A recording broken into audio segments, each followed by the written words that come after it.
Hello friends, good morning to all of you. आज हम लोग क्लास 10th का शिफ्ट 2021 का लघु उत्तरीय प्रश्न कर रहे हैं। इससे पहले 2021 का शिफ्ट 1 आपको पार्ट 1 और पार्ट 2 दो वीडियो में करा दिया गया है। शिफ्ट 1 आज हम लोग 2021 का शिफ्ट 2 कर रहे हैं। आज हम लोग इसका भी पहले पार्ट 1 करेंगे, जिसमें आपको क्वेश्चन नंबर 1 से लेकर 15 तक के क्वेश्चन कराए जाएंगे और आपको पार्ट 2 में 16 से 30 तक के कराए जाएंगे। तो हम लोग अभी लघु का प्रश्न कर रहे हैं 1 से 15 तक। पहला प्रश्न क्या है? यदि समबाहु त्रिभुज की भुजा 2a इकाई है तो इसका क्षेत्रफल ज्ञात करें। चलिए करते हैं हम लोग। ये क्वेश्चन हम पहले से ही लिख के रख लिए ताकि आप लोग का समय नहीं बर्बाद हो। चलिए क्या कह रहा है? समबाहु त्रिभुज की भुजा दिया है, कितना दिया है? 2a इकाई दिया है, यूनिट दिया है। इसका हमको निकालना है क्षेत्रफल। किसका? समबाहु त्रिभुज का। तो समबाहु त्रिभुज का क्षेत्रफल क्या होता है? क्षेत्रफल होता है √3/4 और भुजा स्क्वायर, यही होता है a²। तो √3/4 a यानी यही ना भुजा ना, यानी 2a का स्क्वायर यानी 2a गुना 2a, दो बार लिख देंगे। तो काटते हैं हम लोग, 2 दूना 4 और 4 से ये 4 खत्म। तो √3 हो गया। ए से में करेंगे तो a²। यही आ गया हम लोग का यूनिट आंसर। काफ़ी आसान था। चलिए क्वेश्चन नंबर 2 देखते हैं। क्वेश्चन नंबर 2 क्या कर रहा है? चलिए क्वेश्चन नंबर 2 है, दी गई आकृति में त्रिभुज AOD समरूप है त्रिभुज COB। तो सिद्ध करे कि AD पैरेलल है BC का, यानी AD और BC आपस में पैरेलल है, ये हमको सिद्ध करना है। चलिए आपको दिया है क्या दिया है कि त्रिभुज AOD क्या है? समरूप है। किसके समरूप है? त्रिभुज COB का। ठीक है, हमको सिद्ध करना है। क्या सिद्ध करना है? सिद्ध करना है कि AD पैरेलल BC, यही सिद्ध करना है। चलिए प्रमाण में हम लोग चलते हैं। फर्स्ट में जो दिया है उसी से चलते हैं। त्रिभुज AOD दिया है कि समरूप है त्रिभुज COB, यानी AOD यानी ये त्रिभुज और COB ये त्रिभुज आपस में समरूप है। तो समरूप त्रिभुज क्या होते हैं? संगत कोण बराबर होते हैं। ठीक है, तो यहाँ पर जो एंगल A यहाँ पर जो बनेगा और यहाँ पर जो एंगल बनेगा C जो बनेगा, आपस में क्या होगा? बराबर होगा। एंगल A बराबर होगा एंगल C, क्योंकि ये समरूप त्रिभुज है। और फिर तुम्हारा क्या हो जाएगा? एंगल D बराबर हो जाएगा एंगल B, हो जाएगा ना? एंगल D बराबर एंगल B हो जाएगा। अब हम लोग चूँकि देखिए ये एंगल और ये एंगल आपस में क्या है? बराबर है। तो बराबर है यानी एंगल OAD बराबर है OCB। ये एंगल बराबर है, तो ये हम लोग की एकांतर कोण लग रहा है। जैसे ये एक मान लीजिए, जब हम लोग ऐसे दो तिर्यक रेखा रहता है, दो समांतर रेखा रहता है, एक तिर्यक रेखा खींचते हैं, तो ये एंगल और ये एंगल आपस में क्या होता है? बराबर होता है। कैसे बराबर होता है? तो एकांतर कोण से। तो ये और ये एकांतर कोण है, तो ये बराबर है। उसी तरह D और B भी बराबर है। तो हम लोग कह सकते हैं डायरेक्ट, इसलिए क्या AD और BC क्या है? पैरेलल है, क्योंकि ये एकांतर कोण अगर बराबर है, ये बराबर ये है, ये बराबर ये है, तो पैरेलल लाइन है। क्योंकि पैरेलल लाइन के ही अगर एक तिर्यक रेखा खींचा जाता है तभी एकांतर कोण बराबर होता है, और एकांतर कोण बराबर है यानी ये दोनों पैरेलल लाइन है, यानी हम लोग इसको डायरेक्ट कर सकते हैं। अतः AD जो है पैरेलल है BC के। चलिए क्वेश्चन नंबर 3 देखते हैं। क्वेश्चन नंबर 3 क्या कर रहा है? कह रहा है कि दो सकेंद्रीय वृत्तों की त्रिज्याएं 5 सेंटीमीटर और 3 सेंटीमीटर हैं। बड़े वृत्त की उस जीवा की लंबाई ज्ञात करें जो छोटे वृत्त को स्पर्श करती है। दो सकेंद्रीय वृत्त यानी दो को वृत्त है, उसका जो केंद्र है वो समान है, यानी सकेंद्रीय है। तो पहले हम एक वृत्त बनाते हैं। ठीक है।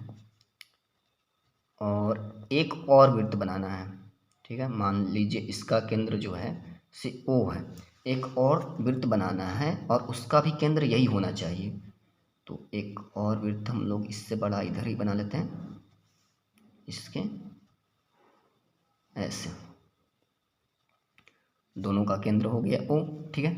कह रहा है कि दो सकेंद्रीय वृत्तों की त्रिज्याएं 5 सेंटीमीटर एवं 3 सेंटीमीटर है, यानी जो बड़ा वृत्त है वो बड़े वृत्त की जो त्रिज्या दिया है वो दिया है आपको, बड़े वृत्त की त्रिज्या कितना दिया है 5 सेंटीमीटर, और क्या दिया है छोटे वृत्त की त्रिज्या, छोटे वृत्त की त्रिज्या आपका दिया है 3 सेंटीमीटर, ठीक है। कह रहा है कि बड़े वृत्त की उस जीवा की लंबाई ज्ञात करें जो छोटे वृत्त को स्पर्श करती है, यानी जीवा, बड़े वृत्त के जीवा तो, और छोटे वृत्त को स्पर्श भी करता है, यानी ऐसे एक लाइन आएगा ना, ठीक है। और ये यहाँ से यहाँ तक की क्या होगी डिस्टेंस, ये त्रिज्या है छोटे वृत्त की, छोटे वृत्त की त्रिज्या 3 सेंटीमीटर, यानी ये हो गया 3 सेंटीमीटर। और यहाँ से यहाँ तक की क्या होगी बड़े वृत्त की त्रिज्या होगी, क्योंकि परिधि से केंद्र तक की दूरी त्रिज्या ही होती है, और ये बड़े वृत्त की त्रिज्या जैसे कितना दिया है 5 सेंटीमीटर। और हम लोग जानते हैं कि जो वृत्त के केंद्र से जो रेखा आता है खींची गई त्रिज्या जो है इससे क्या होती है स्पर्श रेखा पर लंब होती है, यानी यहाँ पर कितना डिग्री का एंगल बनाएगी 90 डिग्री का, यानी इसको हम लोग नाम देते हैं ए, इसको नाम देते हैं बी और इसको नाम देते हैं सी, ठीक है। ये हम लोग का दिया था, है ना, ये दिया है, ये लिख देते हैं। और हम लोग का ज्ञात करना है, क्या ज्ञात करना है, ज्ञात करना है जीवा की लंबाई, यानी बड़े वृत्त की जीवा यानी ए बी की लंबाई हमको ज्ञात करना है, ए बी की लंबाई जो दिया था पहले लिख लिए, जो हमको ज्ञात करना है ये भी लिख लिए। अब हम लोग चलते हैं ओ सी ए में, ओ सी ए में, त्रिभुज ओ सी ए में, चूँकि यहाँ पर क्या है ओ सी ए यहाँ पर बन रहा है 90 डिग्री, ओ सी ए बराबर 90 डिग्री है, तो हम लोग पाइथागोरस का प्रमेय यूज करेंगे। तो पाइथागोरस के प्रमेय से हम लोग चलते हैं, तो ए सी बराबर क्या हो जाएगा, ए सी बराबर रूट अंडर क्या हो जाएगा, ए सी बराबर कर्ण स्क्वायर माइनस लंब स्क्वायर, यानी ओ ए का होल स्क्वायर हो जाएगा माइनस ओ सी का होल स्क्वायर, ओ सी का होल स्क्वायर। और ओ ए, तो ओ ए आपका कितना दिया है, ओ ए दिया है 5, यानी 5 का होल स्क्वायर हो जाएगा। ओ सी आपका कितना दिया है 3, यानी 3 का होल स्क्वायर हो जाएगा। तो 5 का स्क्वायर होता है 25 और 3 का होल स्क्वायर होता है 9, तो 25 में से 9 जाएगा आपका कितना बचेगा 16, और 16 का वर्गमूल कितना होता है 4, तो आपको ए सी कितना आ गया, ए सी आ गया 4 सेंटीमीटर, ये आ गया आपका 4 सेंटीमीटर।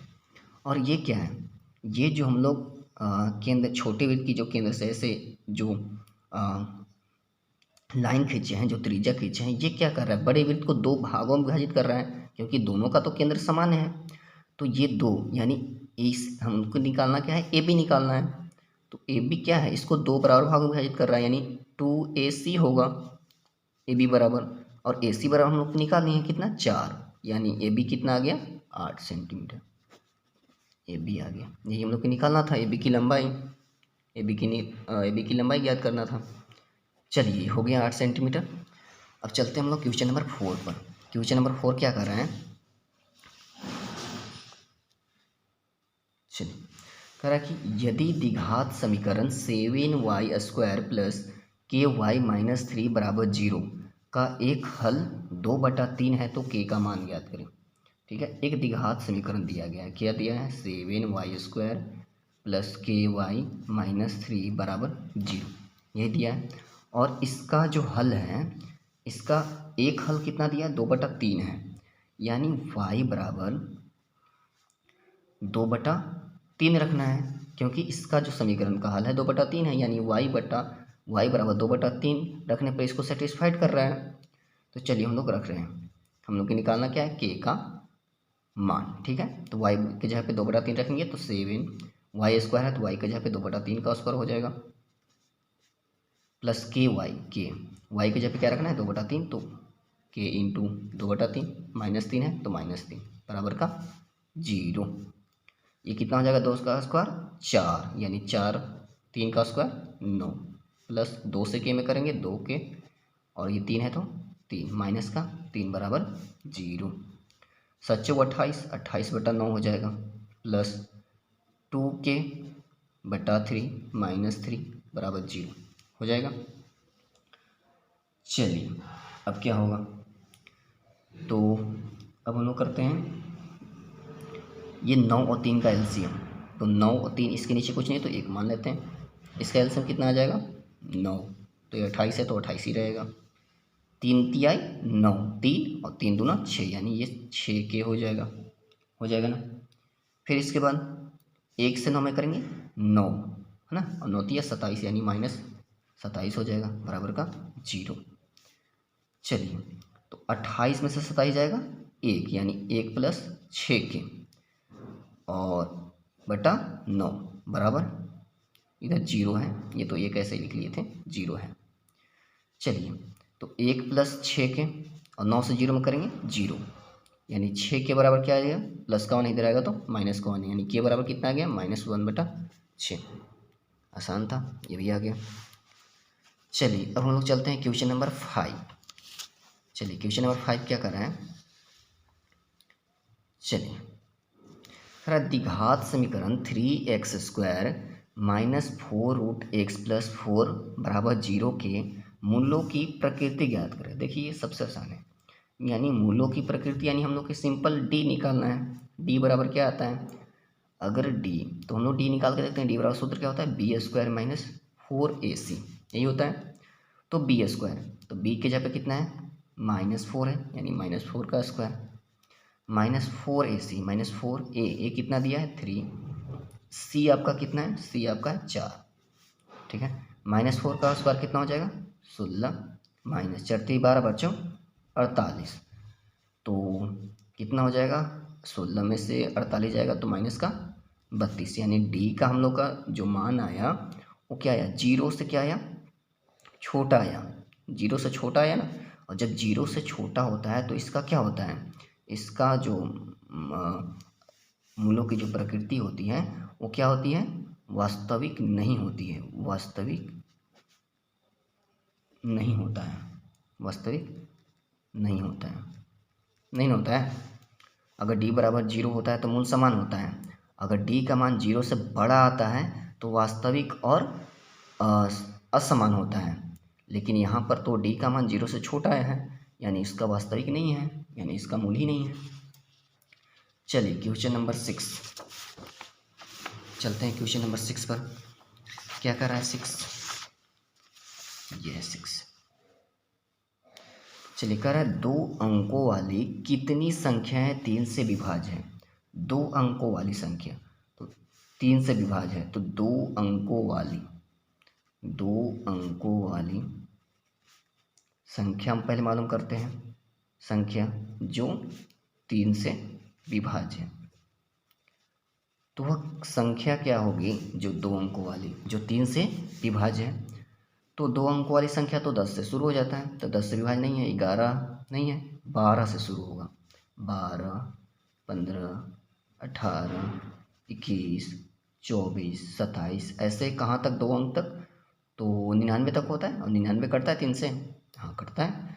तो यहाँ पर लास्ट जो नंबर आएगा वो 99 है।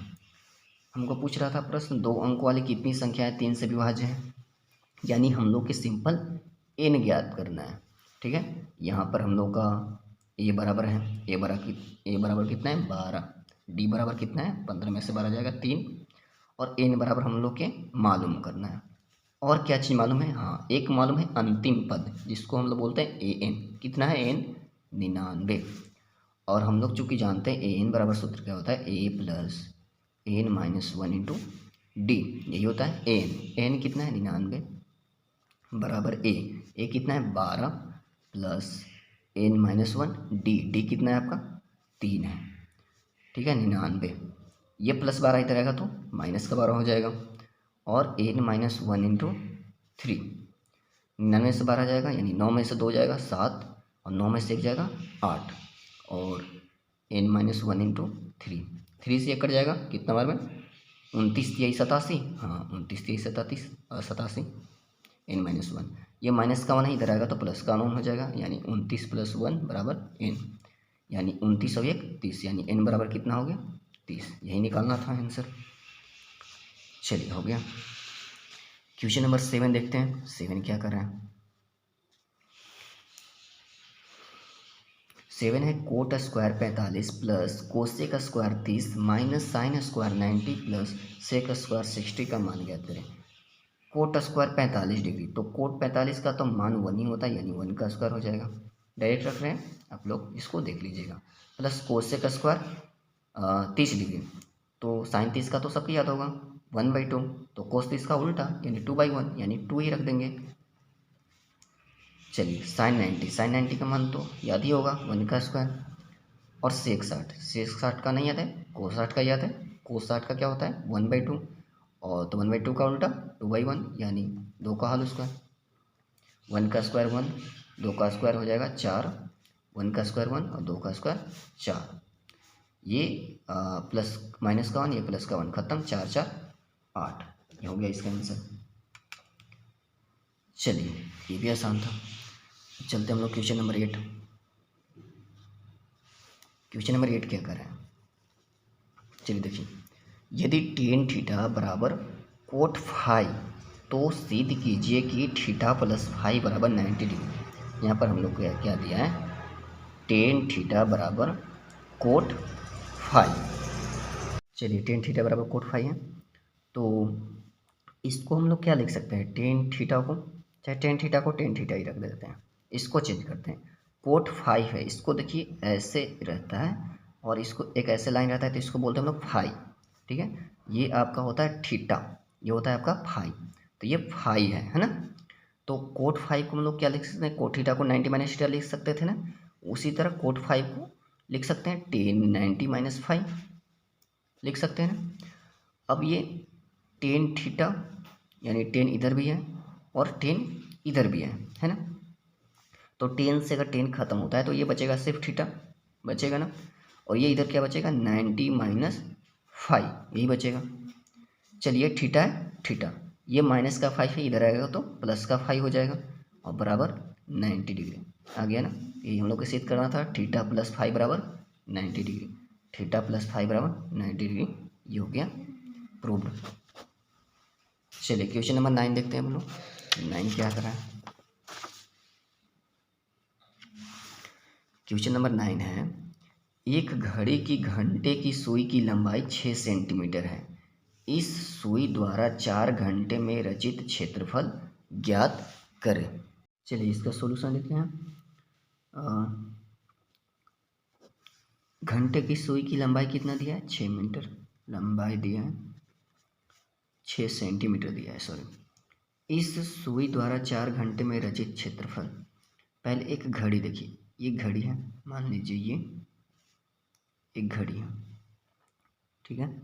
इसमें कह रहा है कि घंटे की जो सुई है, यानी जो घंटे की सुई है वो जो है से 4 घंटे में रचित क्षेत्रफल का क्षेत्रफल ज्ञात करना है। 4 घंटे में रचित क्षेत्रफल यानी एक जो गोला होता है, यानी ये जो पूरा जो डिग्री बनता है एक बिंदु पर कितना का बनता है 360 डिग्री के, यानी ये घड़ी में कितना 12 घंटा होता है एक दिन में, तो 12 घंटे यानी ये 12 चक्कर जब लगाता है, यानी 12 जब घंटे हो जाता है तो ये 360 डिग्री का बनाएगी ना।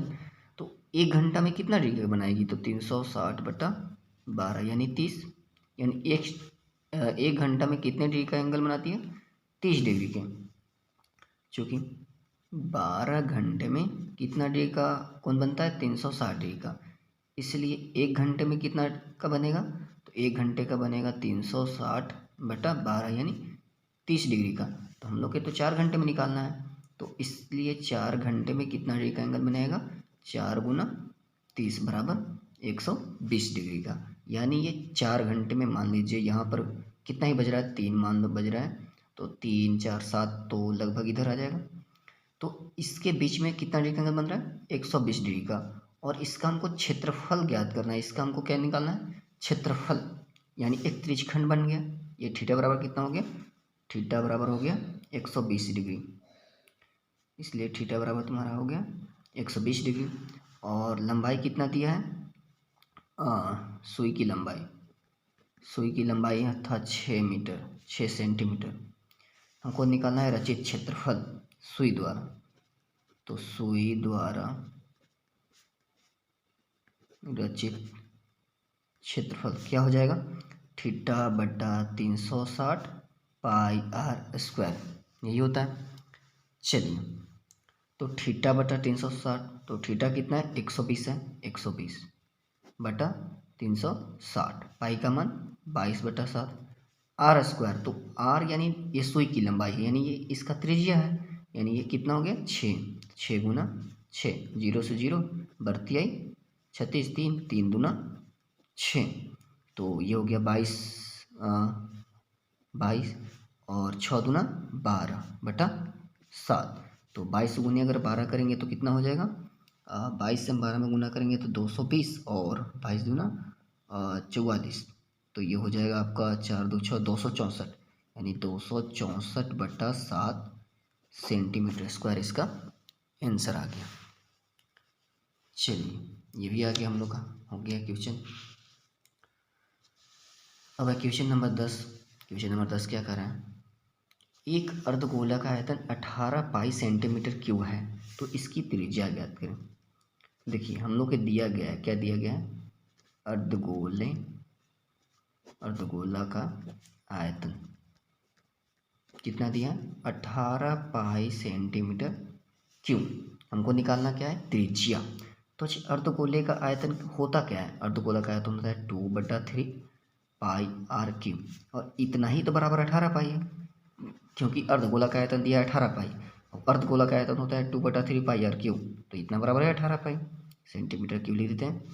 अब ये पाई से पाई खत्म हो जाएगा, 2 9 18, और ये आर क्यू है तो आर क्यू, और ये 3 से 9 में गुना हो जाएगा 27 हो जाएगा, यानी ये क्यू है इधर आ जाएगा तो घन में हो जाएगा, यानी √27 घन में, और इसका घनमूल क्या हो जाएगा 27 का 3, यानी आर बराबर कितना आ गया 3 सेंटीमीटर। काफ़ी आसान था।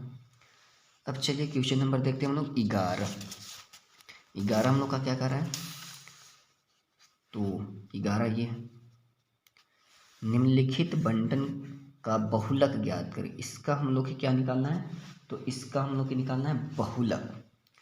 तो बहुलक के लिए हमारा सूत्र क्या होता है, बहुलक के लिए, तो बहुलक के लिए सूत्र होता है आपका एल होता है, और क्या होता है प्लस होता है F1 माइनस FO होता है ना, बटा होता है 2F1 minus FO minus F2 गुना H, यही होता है। एल आपका क्या होता है, यहाँ पर एल हम लोग को मालूम करना होगा, F1 FO और F2 H, तो यहाँ हम लोग का एल क्या होगा, एल होता है बहुलक वर्ग की निम्न सीमा। तो जो बहुलक वर्ग कौन सा है, जिसकी बारंबारता सबसे ज़्यादा होगा वही बहुलक वर्ग होगा, यानी इसका बारंबारता 32 है, यानी ये बहुलक वर्ग है। तो बहुलक वर्ग क्या है 20 से 30, तो बहुलक वर्ग की निम्न सीमा यानी 20 ना, तो एल बराबर कितना हो गया 20 हो गया। इसके बाद F1 होता है बहुलक वर्ग की बारंबारता, तो बारंबारता कितना है इसका 32 है ना। फिर FO यानी बहुलक वर्ग की पहले वाले की बारंबारता यानी FO, तो FO बराबर कितना हो जाएगा, ये हो गया F1, FO हो जाएगा 17 हो जाएगा। फिर F1 तो हो गया, FO भी हो गया, F2 होगा इसके बाद वाला यानी 10, यानी हो गया F2। H हो गया वर्ग का माप कितना का चला, 0 से 10, 10 से 20, यानी 10 का चल रहा है। अब हम लोग सिंपल बहुलक बराबर यानी बहुलक के फॉर्मूला पे रख देते हैं, एल है तो एल कितना है 20 plus F1 minus FO, F1 32 और FO 17, यानी 32 माइनस 17 बटा 2F1, 2 इंटू F1 कितना है 32 माइनस FO कितना है 17 माइनस F2 कितना है 10 गुना H कितना है 10 हो गया।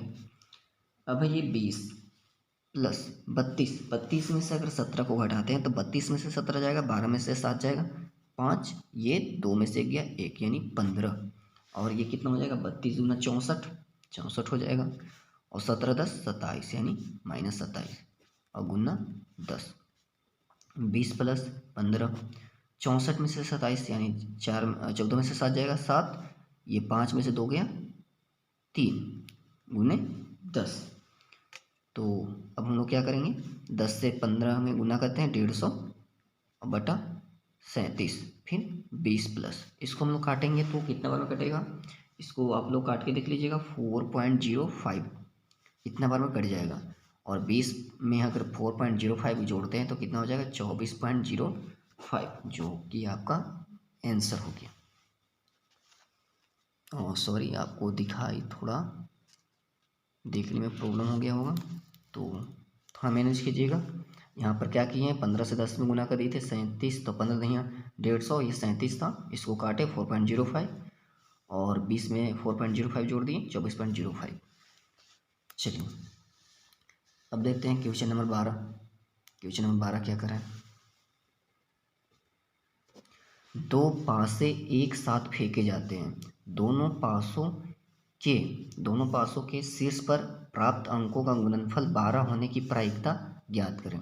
देखिए, दो पासा एक साथ फेंका जाता है और दोनों पासों के शीर्ष पर प्राप्त अंकों का गुणनफल 12 होना चाहिए, यानी गुणनफल 12 होना चाहिए दोनों पासों पर।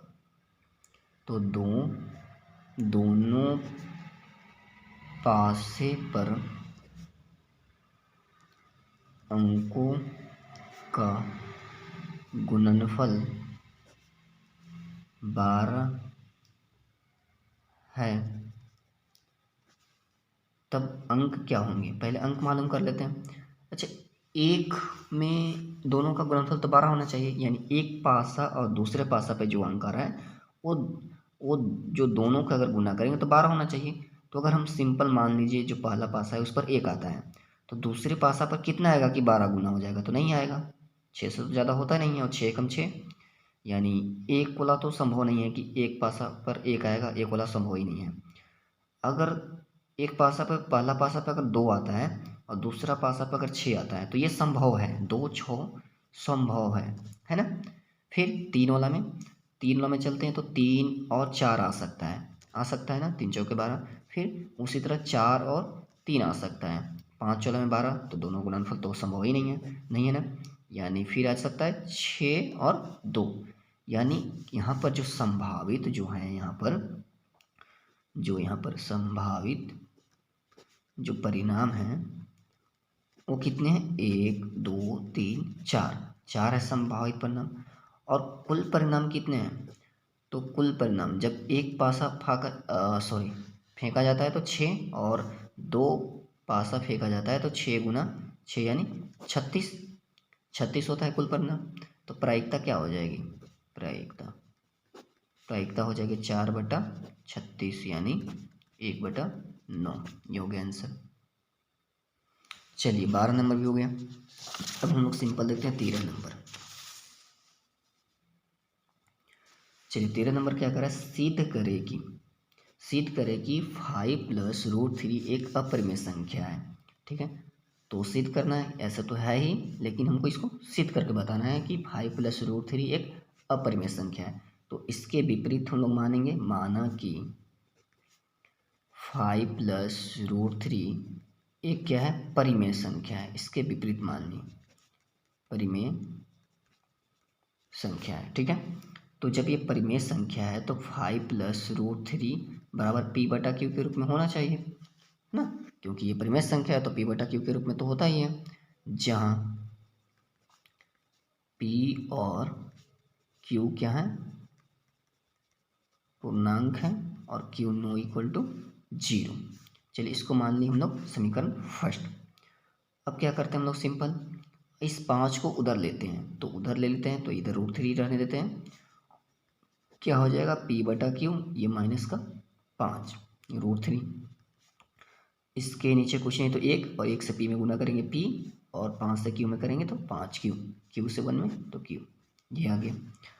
अब यहाँ पर हम लोग देख रहे हैं, चूँकि ये जो आया इसको समीकरण 2 देखते हैं, तो समीकरण 2 में देख रहे हैं कि P और Q क्या है, परिमेय संख्या है, P/Q परिमेय संख्या है, यानी चूँकि P और Q क्या है, Q परिमेय संख्या है, परिमेय संख्या है, इसलिए क्या, इसलिए आपका जो है इसलिए आपका P -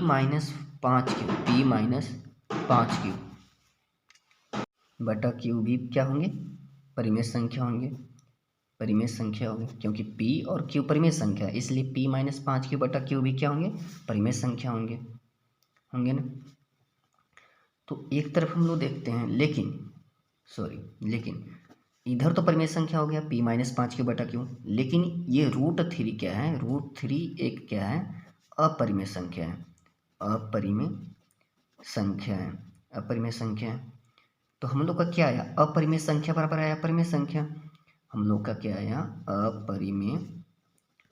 अपरिमेय संख्या बराबर क्या आया, परिमेय संख्या। इधर तो परिमेय संख्या है, परिमेय संख्या, ये संभव है, अपरिमेय संख्या बराबर परिमेय संख्या होता है, नहीं ना।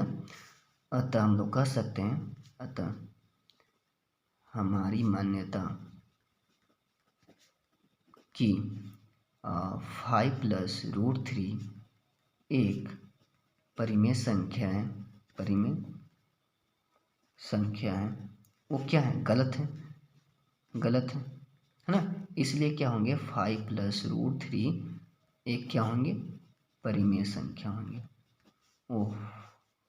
अपरिमेय संख्या। 5 + √3 एक अपरिमेय संख्या होंगे, ये भी हो गया आसानी से।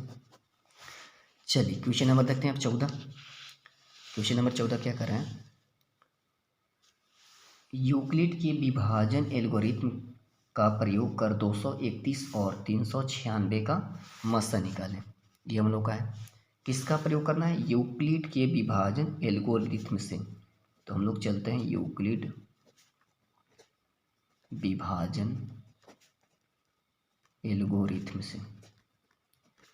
यूक्लिड विभाजन एल्गोरिथ्म क्या कहता है, ये कहता है कि a बराबर क्या होता है, BQ + R, यही ना होता है। तो यहाँ पर a बराबर क्या है, यहाँ पर 231 है और 396 है, तो a हमारा बड़ा संख्या होता है, तो यहाँ पर a बराबर क्या हो जाएगा, 396। b यहाँ पर क्या हो जाएगा, 231, क्योंकि ये छोटा है। तो हम लोग इसका पहले मस्सा भाग विधि द्वारा इधर साइड में निकाल लेंगे, ताकि आसान हो हम लोग के बनाने में। तो 231 को हम अगर भाग देते हैं 396 से, तो फर्स्ट में कितना बार में लगेगा, एक बार में लगेगा, कितना लगेगा, 231। 6 में से गया 5, 9 में से 3 गया 6, और 3 में से 2 गया 1, 165। फिर 165 से हम 231 में लगाएंगे, तो कितना बार में लगेगा, एक बार में, 165। चलिए 11 में से 5 गया 6, और ये 12 में से 6 गया 6, ये 1 1 0 यानी कट जाएगा। फिर क्या करेंगे, 66 से हम लोग 165 में करेंगे, तो 66 से 165 में करते हैं, तो कितना बार में लगेगा, 2 बार में लगेगा। 66 दूना 132, 5 में से 2 गया, ये हो जाएगा 3, और 6 में से 3 गया 3, फिर 33 से 66 में लगाएंगे, तो 33 दूना 66, यानी ऐसे इसका ऐसे कितना आ गया, 33 हम लोग के पहले ही मालूम चल गया, तो इधर आसान होगा हम लोग के बनाने में। चलिए स्टेप 1 में हम लोग क्या करेंगे, ए बराबर कितना लिखे, 396, तो 396। बी आपका क्या है, 231, तो 231। और क्यू आपका होता है क्वाटेंट यानी भागफल, यानी 1, यानी 231 गुना 1 से हम लोग को कितना बचा था, आर यानी 165। इसको ऐसे लिखते हैं स्टेप 1। स्टेप टू में क्या करते हैं, स्टेप 2 पे हम लोग किस भाग दिए हैं, किस में भाग दिए हैं, 231 में भाग दिए हैं, तो 231 साइड में लिखेंगे, और किस से भाग दिए हैं, 165 से, 165।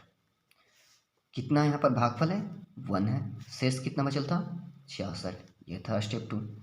स्टेप 3 क्या है, किस से भाग दिए हैं, 165 में, किस से भाग दिए हैं, 66 से, कितना बार लगाया था, 2 बार में, शेष कितना बचा था, 33। फिर स्टेप 4, तो स्टेप 4 में हम लोग किस में भाग दिए हैं, 66 में दिए हैं, किस से भाग दिए हैं, 33 से दिए हैं, कितना बार में लगल था, 2, फिर क्या बचा शेष, 0, क्योंकि कट गया। तो जब 0 आ जाता है, तो यहाँ पर बी वाला जो स्थान पर होता है, बी वाला स्थान पर वो आपका एचसीएफ होता है, तो एचसीएफ आपका कितना आ गया, 231, और 396 का एचसीएफ कितना आ गया, 33। ये आपका आंसर हो गया। चलिए लास्ट प्रश्न है 15 नंबर। क्या है 15 नंबर प्रश्न, है प्रश्न 15 नंबर, द्विघात बहुपद x² कितना है x square plus 11x plus 30 के क्या करना है, शून्य का निकालना है, यानी बराबर 0। तो ये तो सिंपल है, 6 5 11 और 6 बचे 30, तो आसानी से आ जाएगा। यानी 11x को क्या लिख सकते हैं, 6x प्लस 5x, और गुना करेंगे तो 30 भी आ जाएगा ना। अब ये दोनों में कुछ कॉमन है, x कॉमन है, क्या बच जाएगा x, और 6x से अगर x ले लिए तो 6 बच जाएगा। ये दोनों में क्या कॉमन है, 5 कॉमन है, ये x, और अगर 30 से 5 ले लेते हैं तो 6 बचे 30, 6 बचेगा बराबर 0। यानी ये वाला एक बार लिख देते हैं x प्लस 6, और एक बार साइड वाला यानी x प्लस 5 बराबर का 0। अब हम क्या करते हैं, एक बार 0 के बराबर इससे कर लेते हैं, x प्लस 6 बराबर 0, और एक बार कर लेते हैं x प्लस 5 बराबर 0।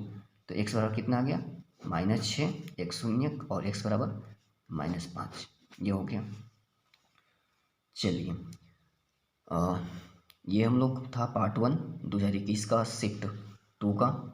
इसके बाद 16 नंबर क्वेश्चन से 30 नंबर हम लोग इसके पार्ट 2 में हम लोग करेंगे, और तब तक आपको जल्द ही इसी चैनल पर मिल जाएगा आपका पार्ट 2।